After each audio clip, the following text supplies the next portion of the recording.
Desde los últimos juegos, algo ha cambiado. Lo veo. ¿Qué es lo que ves? Esperanza. They're exhausting and they're fun and they're weird. Probably in order. Yeah, probably in that order. Exhausting, fun, weird. Somebody asked me if I had to wear my Mockingjay pinned into my skin. That was odd. I was like, no.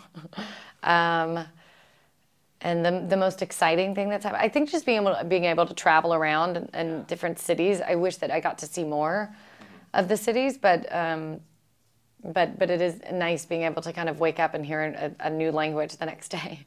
But I don't feel, I still have never been to Madrid. I have never left a hotel room in Madrid. No puedo seguir actuando delante de las cámaras y luego ver cómo nos ignoramos en la vida real. Tiene que ser eliminada a su tiempo. Tenemos que irnos, Gail, antes de que nos... Wow. Is that a lot of pressure? No, that's obviously awesome to hear. Yay. That's funny. Yeah, a lot of people do come up to me and say, I feel like we would be best friends. And I never know what to say to that because I'm not going to be like, all right, let's start. What would it take to be my best friend? I don't know. Obviously, a sense of humor. And I don't know, but don't scream in my face. Act normal. Nos matarán. La gente quiere luchar. Y pienso irme. ¿Te gustaría verte en una guerra de la... Humiliating. Really? Yeah, it was mortifying. I've never been so made fun of in my entire life. I mean, the crew was really nice. They, you know, gave me like a 3-second round of applause, and then we just kind of went about our day. But I have never heard the end of it from the rest of the cast. Imagina miles de los tuyos masacrados. A tus seres queridos muertos. No. I mean, yes, an imaginary one. Whenever Josh is like, I don't think you should do it like that. And I'm like, oh, really? Do you want to tell that to my Oscar? Este es el año de los 75º Juegos del Hambre. Los tributos elegidos saldrán del grupo de los vencedores. Yeah, of course. And I mean, it's nothing to like make light of. I think that a lot of people, I mean, I'm very aware that this could all just go downhill.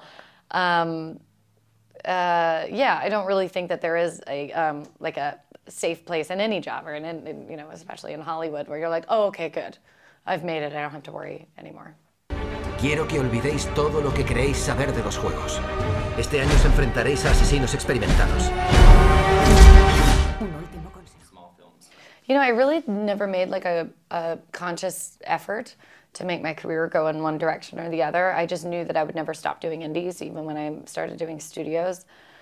And I still just, I don't really have a plan when I read scripts. I just read a script, and if I love it, and if I love the character, if I care about the story, and a lot of times it's just instinctual. It's just kind of an emotional thing. And I fortunately have really great agents that will take chances on. I mean, I've got a weird feeling about this one that doesn't seem like it's gonna, you know, I've got really trusting, good, smart people that I work with. ¡Aquí está la chica en llamas!